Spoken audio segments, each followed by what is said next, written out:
le journal. Bonjour à toutes et à tous et bienvenue à ce journal de 13 heures décalé après ces directs que vous venez de suivre tout à l'heure sur nos antennes. Tout de suite, les titres. La Belgique va maintenir la pression pour obtenir un cessez-le-feu. Ces pays comptent multiplier des sanctions si Kigali s'obstine à garder ses troupes sur le sol congolais. Le nouvel envoyé spécial du Royaume de Belgique dans les Grands Lacs l'a dit au président de la République Félix-Antoine Tshisekedi. Les comptes rendus à suivre dans un instant dans ce journal.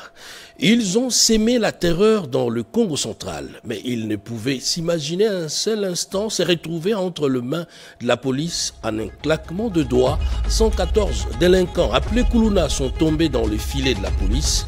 L'opération Dobo lancée dans le Congo central ratisse déjà large. Des images à suivre également dans un instant dans ce journal. Bienvenue à tous. La Belgique reste dans sa logique qui consiste à mettre la pression sur le Rwanda appelé à quitter une partie occupée de la République démocratique du Congo. Au cas contraire, les leviers sanctions sera amplifié. Le nouvel envoyé spécial de la Belgique dans le Grand Lac, Marc Perstine, a été reçu par le président de la République, Félix-Antoine Tshisekedi. Guylain Kabalundi pour les détails. Excellence, Monsieur le Président, Monsieur Marc, l'envoyé spécial du Royaume de Belgique.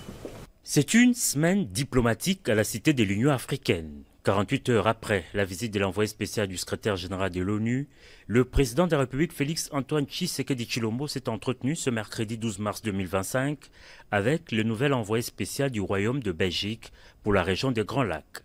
Les échanges ont porté sur la crise sécuritaire actuelle dans l'Est de la République démocratique du Congo et les moyens d'y mettre un terme. Pour Marc Perstine, la Belgique est respectueuse de l'intégrité et souveraineté de la RDC. Elle maintiendra la pression pour aboutir dans un premier temps à un cessez-le-feu sur le terrain des hostilités. Comme vous le savez sans doute, la Belgique a eu à cœur de dénoncer de façon forte et claire l'agression dont la RDC est victime. Et on le fait parce qu'on est très attaché au principe du respect du droit international, du respect de l'intégrité territoriale, de la souveraineté de tout État, que ce soit en Europe, en Asie, en Afrique. Les règles doivent être les mêmes et s'appliquent à tout le monde. Et donc pour nous, c'est vraiment un point très important. Et donc je vais encore assurer le président que bien sûr on maintiendrait cette ligne-là et maintenir la pression pour, dans un premier temps, aboutir à un cessez-le-feu. Revenant sur les dernières sanctions infligées par son pays à l'agresseur rwandais, l'envoyé spécial belge indique que d'autres mesures pourront être prises si Kigali s'obstine à garder ses troupes sur le sol congolais. Les sanctions, les mesures, parce qu'il y en a toute une série qui peuvent être prises, on peut le voir dans une approche graduelle. Et si ça ne suffit pas, je crois qu'il y a d'autres mesures qui peuvent être prises. Et ça, pour nous, c'est très clair. Et on continuera à sensibiliser nos partenaires, notamment européens, notamment au sein de l'Union européenne, à aller dans cette direction si nécessaire. La mise en application de la résolution 2773 et la relance des processus de Luanda et de Nairobi sont par ailleurs encouragées par l'envoyé spécial du Royaume de Belgique dans la région de Grand Lac. Et la situation sécuritaire et humanitaire préoccupante dans la partie est du pays, on en parle également à la réunion ordinaire du Conseil des ministres de la SADC. La question sur le financement de la mission de la SADC en RDC, Samir Diersi, a été aussi au cœur des échanges. Le ministre de l'intégration régionale Didier Mazenga a pris part à cette importante réunion. On fait le point avec notre envoyé spécial sur place à Harare, Willy Atunakov. Les questions relatives à la situation sécuritaire et humanitaire dramatique en République démocratique du Congo en général et plus particulièrement celles liées au soutien financier de la mission de la communauté de développement de l'Afrique australe, SAMI DRC, seront abordées au cours de cette réunion ordinaire du Conseil des ministres de cette organisation régionale essentiellement axée sur le budget. La République démocratique du Congo est ici valablement représentée par l'infatigable ministre de l'intégration régionale, accompagné des experts de son ministère et des ministères des Finances et du Budget. Maître Didier Mazenga Mokanzu a saisi cette opportunité propice pour présenter au Conseil la situation humanitaire actuelle au Conseil combien tragique que traverse la RDC dans sa partie Est du fait de l'agression rwandaise et des pillages de ses richesses naturelles. La République démocratique du Congo participe aux présentes assises dans un contexte où une partie de son territoire est occupée illégalement par le Rwanda et ses suspectifs du M23 qui violent et tuent les populations à Goma et à Bukavu. Cet acte constitue certes des violations graves des droits de l'homme et occasion de déplacement massif de populations dans cette partie de notre pays, avec comme l'agression, l'aggravation du vestige de la crise humanitaire, condamner les actions commises par le Rwanda et ses supplétifs du M23, ordonner au Rwanda de retirer immédiatement ses forces armées du territoire congolais, mais aussi pour le déploiement de la force de la SADC dénommée Samuel Bias. Signalons que l'agenda de ces conseils de ministres de la SADC prévoit également les 15 et 16 mars prochains un dialogue entre la SADC et l'Union européenne et les 17 mars prochains une réunion purement sécuritaire mixte EAC SADC ici à Harare au Zimbabwe. Depuis Harare au Zimbabwe, Willy Atulakov Kapumba Bangalala Kapulukusu, RTNC. Le cercle des réflexions des élus provinciaux de la capitale apporte sa contribution dans l'éveil patriotique face à l'agression rwandaise avec le premier vice-président de l'Assemblée nationale, Jean-Claude Isaac Tshilumba. Il a été question d'évoquer également d'autres sujets liés au quotidien de la ville capitale, notamment les embouteillages dans cette grande mégalopole. Le compte rendu dans ses commentaires. Cadre des relations interparlementaires en faveur du retour de la paix dans l'Est du pays, le premier vice-président de l'Assemblée nationale, le professeur Isaac Jean-Claude Tshilumba, a reçu en audience le mardi 11 mars le cercle des réflexions des députés provinciaux de la ville-province de Kinshasa. Au cœur de leurs échanges, quelques sujets sur les enjeux de l'heure, à savoir l'agression rwandaise, le problème lié aux embouteillages, l'assainissement et la sensibilisation sur le civisme fiscal dans la ville-province de Kinshasa. Suivant les condensés de cette séance de travail avec l'honorable député provincial Ronald Kisamba Siamazulu, président du cercle et rapporteur de la commission de diplomatie parlementaire de l'Assemblée provinciale de Kinshasa. C'est l'honorable Ronald Kisamba Ntiamazulu, président du cercle de réflexion des députés de la ville de Kinshasa. Nous avons été reçus par le professeur Tshilumba, le premier vice-président de l'Assemblée nationale, pour échanger des enjeux de l'heure. Nous avons échangé sur la question de l'agression rwandaise qui nous est injustement infligée. Nous avons également échangé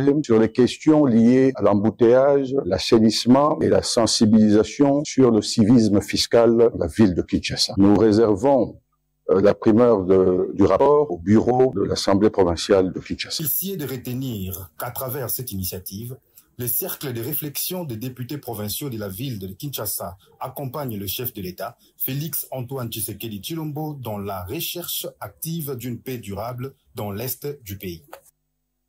On en vient maintenant à cette information. 114 bandits, du moins des délinquants urbains appelés Kuluna, ont été appréhendés par la police dans le Congo central. Dans les lots figurent curieusement des femmes qui opèrent avec ces malfrats. Sur place, le vice-premier ministre de l'Intérieur, Jacquemain Chabani, a procédé également au lancement après Kinshasa de l'opération Ndobo. Bobo Anan Mokonzi. Au total, 114 présumés Kuluna, parmi lesquels 6 filles appréhendées par la police nationale congolaise dans 2 territoires et villes de la province du Congo central, à savoir Sekebanza, Songololo et dans les villes de Matadi et Boma. Ces délinquants ont été présentés au vice-premier ministre, ministre de l'Intérieur et Sécurité, maître Jacquemain Chabani, au cours de la cérémonie de lancement officiel de l'opération Ndobo dans cette partie du pays. Ces bouclages initiés par le patron de la sécurité nationale, supervisé par le commissaire provincial Israël Kantouba Koukou, visent à décourager tout acte mettant en mal la quiétude de la population, ce qui traduit la volonté du président de la République, Félix Antoine Tshisekedi Tshilombo, exprimée dans les deuxième piliers de son programme d'action exécuté par le gouvernement. Ces bandits urbains seront déférés devant la justice pour répondre de leurs actes. Les alliés interpellation mounene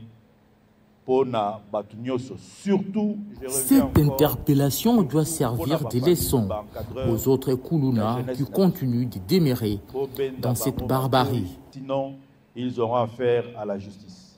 Nous avons des difficultés, il y a des coupeurs de route.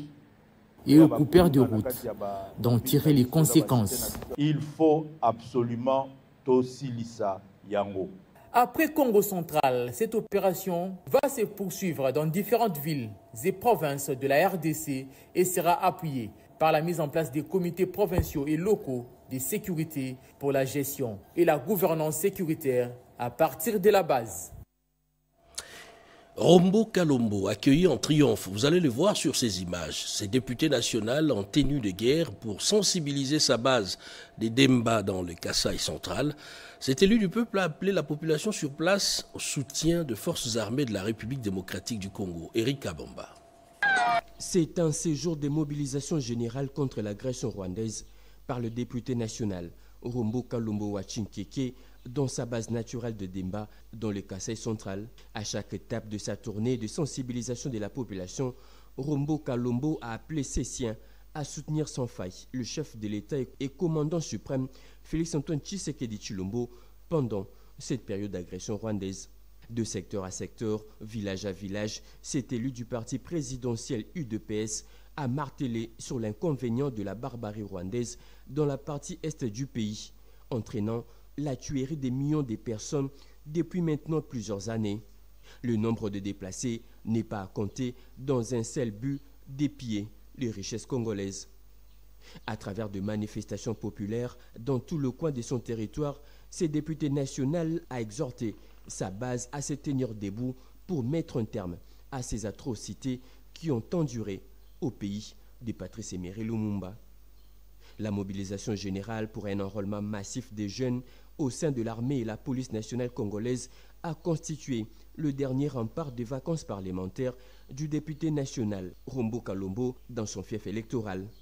L'inspecteur général intérimaire du travail annonce déjà ses couleurs, un plan d'action qu'il a décliné à l'intention des inspecteurs du travail. Chimène Dondo nous en parle dans ses commentaires. Pour ses premiers contacts, Pianangwaya, inspecteur général du travail ad intérim, annonce ses couleurs à travers un programme d'action résumé en 7 points. Il s'agit entre autres de lutter contre les antivalaires, assainir le monde du travail, améliorer les cadres du travail, faire respecter le personnel. Ces instructions, il les a reçues du ministre de l'Emploi et Travail, Ephraim Akwakwana-Meto, qui tient, avoue-t-il, à la matérialisation de la vision du chef de l'État, Félix-Antoine Tshisekedi Tshilombo, qui place l'emploi à la tête de peloton de son programme du gouvernement pour son second quinquennat. Pour atteindre ces objectifs, le nouvel inspecteur général du travail promet d'éradiquer les pratiques avilissantes qui ternissent l'image de marque de ses services. On doit assainir le monde du travail par rapport aux usurpateurs et tous ces gens-là qui se comportaient comme éléments incontrôlés, mais qui sont de notre structure. Cette interpellation ne pas tomber dans les oreilles dessous. Les participants à cette rencontre promettent de faire de leur la voie tracée par le nouvel inspecteur général du travail. C'est une question de prise de conscience de chacun d'entre nous, de voir comment mettre de côté les antivaleurs. Qu'est-ce qui fait que l'inspection ne puisse pas aller de l'avant? Signalons que cette rencontre a réuni autour de l'IGT l'inspecteur général du travail, tous les directeurs de l'administration centrale et l'inspecteur de la province de Kinshasa. Construisons le Maniema, un projet porté dans le cadre d'un partenariat public-privé. Eh bien, le gouverneur de province a réuni les notables, leaders d'opinion et autres acteurs clés du développement de sa province pour discuter autour de sa mise en œuvre. D'autres précisions dans ses commentaires. Le projet Tudjenge Maniema, traduit en français par Construisons le Maniema, a été officiellement lancé mardi 11 mars 2025 à Kindu par le gouverneur de la province du Maniema, son excellence Moussa Kabonkoubi Moïse. Tudjenge Maniema est une initiative qui vise à obtenir des privés leurs apports pour la reconstruction de la province du Maniema, a ainsi indiqué le professeur Casimir Ngumbi Kitete, son président du conseil d'administration. Tudjenge Maniema est un service public parce que créé par l'autorité provinciale, mais pour la réalisation de l'intérêt général. C'est pour une première fois qu'on a vu un gouverneur aux idées prolifiques qui a voulu composer avec les fils et filles de la province du Maniema en les invitant pour un échange. Tout est parti des taxes conventionnelles et dans cette fluidité d'idées, les privés ont voulu aussi emboîter les pas aux taxes conventionnelles. Et c'est la raison pour laquelle le gouverneur a demandé une séparation nette entre ce qui relevait des taxes conventionnelles et l'apport des privés dans la reconstruction du Maniema. Bref, il s'agit ici de la participation citoyenne pour le développement de leur propre province. J'ai l'impression qu'au fur et à mesure que nous évoluons, comme chercheurs, nous récolterons des données, peut-être pourquoi pas publier un ouvrage sur l'expérience de la participation citoyenne dans la province du Maniema pour son développement. Comment nous allons le faire? Ce n'est pas par nous-mêmes, mais il y aura des assemblées générales qui vont être tenues au cours desquelles la population elle-même, les contributeurs eux-mêmes vont décider des ouvrages d'art d'intérêt général qu'il faudra réaliser. 3 numéros bancaires ont été communiqués à la fin de cette cérémonie de lancement, dont le solde indiquait déjà 37 000 $ américains, souscrits par certains natifs du Maniema.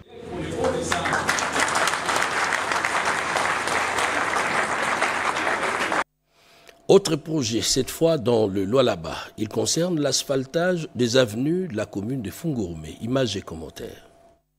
Sous financement propre de la commune de Fungourme, le bourgmestre intérimaire, l'honorable Aline Makano Chilombo, a initié les travaux d'asphaltage des avenues de sa juridiction. La cérémonie de lancement officiel de ce projet d'intérêt commun a eu lieu ce mardi 11 mars 2025 au quartier Mwilampande, bloc Manomapia, au croisement des avenues Fifi Masuka et Kakanda, où était rassemblé le ministre provincial de l'Intérieur et Sécurité, faisant l'intérim de son collègue des infrastructures et travaux publics, à côté de l'intérimaire Aline Makano. Les honorables députés provinciaux, la société civile, le CLD, le responsable de l'Office des varies et drainage OVD, les membres du comité local de sécurité et ceux de la cellule de passation de marché, devant une foule venue admirer le leadership féminin transformationnel à Fungourme, a lâché l'ingénieur des travaux publics de la commune. Ces travaux d'asphalte et construction des canalisations visent à rendre fluide la circulation dans cette partie de la province du Lualaba. L'engagement sans relâche de la gouverneure Fifi Masuka Saini à la vision claire du chef de l'État congolais Félix Antoine Tshilombo Tshisekedi est avérée. À Fungourme, Aline Makano ne déroge. Dans cet aidant, il est clairement visible une volonté manifeste de le rendre intégral dans la province du Lualaba sous le leadership de son Excellence Fifi Masuka Saini, gouverneur de province. Sécurité, représentant son collègue des infrastructures et travaux publics au nom de la gouverneure de province, sont exécutés par les entreprises EGMF et LGT, GETRAS, CERMAC, dont la durée de l'exécution est de 90 jours, soit 3 mois, selon l'entrepreneur. L'Institut supérieur pédagogique de Guémena a un nouveau bâtiment et d'autres le seront dans les jours à venir. Les détails dans ces reportages. Double cérémonie de l'inauguration du bâtiment administratif moderne et de la pose de la première pierre pour la construction des auditoires au standard international à l'Institut supérieur pédagogique de Guémena que dirige le professeur Dr Xavier Languisogena. Le gouverneur de province y était représenté par son ministre de l'Éducation, M. Félix Mondessier, qu'entouraient les membres du comité provincial de sécurité. Il était également présent, en plus des membres du comité de gestion de l'ISP, les responsables d'autres institutions d'enseignement supérieur et universitaire, ainsi que les gardiens du pouvoir coutumier et propriétaires terriens. Dans ce mot de circonstance, le directeur général de l'ISP, fier d'avoir matérialisé ce rêve du comité de gestion, a rendu ses hommages au président de la République chef de l'État, Félix Antoine Tshisekedi Tshilombo, garant du bon fonctionnement des institutions de la République et celles de l'enseignement supérieur et universitaire. Aussi a-t-il souligné que la construction de ce bijou était motivée par le souci de doter l'ISP Guémena d'un beau cadre de travail. Après le discours élogieux du ministre provincial de l'Éducation qui a félicité le directeur général et tout le comité de gestion pour avoir relevé ce défi majeur, il s'en est suivi la coupure du ruban symbolique et la visite guidée de ce beau bâtiment. Peu avant cela, on a assisté à la pose de la première pierre de construction des auditoires modernes par le président de l'association socioculturelle Ngabe Bouklié Ngwaka, M. Emmanuel Baligaza. À l'issue de cette cérémonie, le professeur Xavier Langui s'est confié à la presse en ces termes. Nous allons faire encore et encore plus. Nous avons 5 doigts pour travailler, nous avons 7 jours de la semaine pour travailler, et donc on ne va pas se limiter à ces bâtiments administratifs. Nous allons moderniser l'ISP Gemena à travers de beaux bâtiments dignes d'une ville. Et donc la symbolique, c'est que nous sommes là pour travailler sans nous reposer. Ça veut dire que nous devons travailler pour l'intérêt général. Et dans la province de l'Ituri, la division provinciale de l'habitat s'est dotée d'une nouvelle infrastructure d'accueil, un nouveau cadre de travail qui s'inscrit dans la nouvelle dynamique de développement que connaît actuellement la ville de Bunia. Junior Selemani. Ce beau cadre, c'est la nouvelle adresse du service de la division provinciale de l'habitat, une véritable illustration du boom infrastructurel que connaît la ville de Bunia en cette période de l'état de siège, construit et meublé sur fonds propres. Les agents et cadres de ces services de l'État vont désormais travailler dans des conditions et un cadre requis de l'IS proviennent du numéro 1 de ces services, Justin Mitangala. En tant que gestionnaire du patrimoine immobilier de l'État, nous avons puisé dans cette ressource pour avoir ces bureaux. Et vous comprendrez avec moi que l'espace bassin ici, c'est l'espace de l'État qui a été mis en location depuis belle lurette, donc depuis plus de 20 ans. Mais il n'y a jamais eu ce que nous avons fait. On a laissé de consommer nos frais techniques, on a dit qu'on nous construise les bureaux. Un bureau qui n'est pas pour nous, c'est un bureau de la République démocratique du Congo, un bureau de la province de l'Ituri. Nous, nous passerons comme des hommes et ce bureau restera des décennies et des décennies. Ce gestionnaire du patrimoine immobilier en Ituri dit répercuter la vision du chef de l'État imprimée en Ituri par le gouverneur militaire. Nous sommes ensemble avec vous. La ville de Bunia est en train d'être transformée. Il y a des travaux de voirie, des constructions de bâtiments et d'immeubles. C'est dans cette vision-là, l'autorité provinciale, que nous avons acheminé pour construire ces bureaux qui fait la fierté et la beauté de la ville de Bunia ainsi que de toute l'administration publique. Notons que la quiétude sécuritaire imposée en ville de Bunia par le gouvernement militaire ne cesse de galvaniser le développement de cette capitale provinciale. Il faut un sursaut patriotique face à la guerre d'agression. Le ministre provincial de la ville de Kinshasa était avec les femmes éducatrices et les élèves filles de la capitale. David Moubenga. Les femmes éducatrices et les élèves filles de la ville-province de Kinshasa étaient réunies dans la grande salle du lycée Mama Diankeba, située sur 13e rue Limité, pour célébrer la journée internationale des droits de la femme. L'invité de marque à cette cérémonie, le ministre provincial de l'Éducation et Nouvelle Citoyenneté, Jeannot Cano-Larose, a lancé l'appel à un sursaut patriotique. Je lance un appel tous azimuts et à un sursaut patriotique tout en faisant confiance aux institutions de la République. Sur ces entrées faites, j'exhorte les uns et les autres à se ranger derrière le commandant suprême des armées, son Excellence Félix-Antoine Tshisekedi, car la patrie ou la mort, nous vaincrons. Et c'est conformément à la campagne du gouvernement congolais Téléma. Toujours au cours de cette manifestation, le ministre provincial de l'Éducation et Nouvelle Citoyenneté a reçu le serment des élèves filles qui ont juré de servir en toutes circonstances et avec fidélité et loyauté la République démocratique du Congo. Liant l'utile à l'agréable, le ministre provincial Jeannot Cano-Larose a remis un lot important d'épargne aux femmes éducatrices de la ville-province de Kinshasa. C'est une première, un conseil d'administration pour l'Agence pour la promotion des classes moyennes congolaises. L'arrêté a été signé par le ministre de l'Industrie Louis Watoum et la nouvelle équipe de la PROSEM annonce ses couleurs et décline déjà son plan d'action. Odilon Kayuma pour les détails.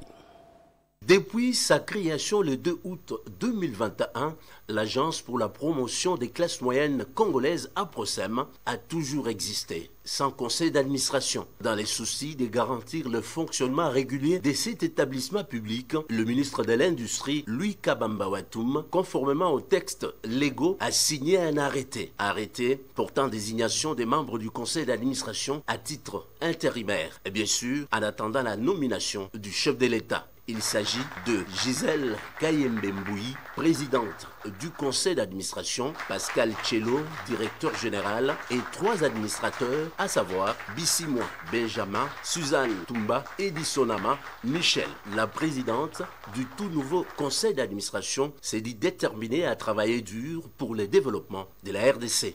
Nous allons travailler de sorte à ce que les objectifs que nous allons nous fixer puissent avancer et puis qu'on puisse en voir les résultats. Donc les défis sont nombreux, à créer d'abord des entreprises, à embaucher, à créer des emplois derrière ces entreprises et ainsi pouvoir créer des richesses. Dans cet arrêté signé par le ministre de l'Industrie, Louis Kabamba Watoum, Samuel Matemane Iragua est désigné en qualité de directeur général adjoint de l'Agence pour la promotion des classes moyennes APROCEM. Désormais, l'équipe de l'APROCEM affiche complet, ici, installée par Madame l'inspecteur général de l'Industrie.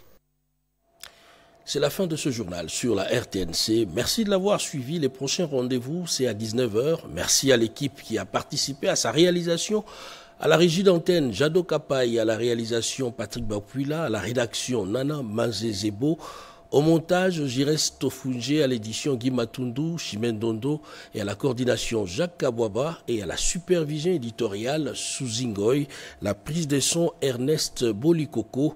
Nous vous disons merci. L'actualité, elle est en continu sur nos plateformes YouTube, Facebook et sur rtnc.cd. Bon après-midi chez vous.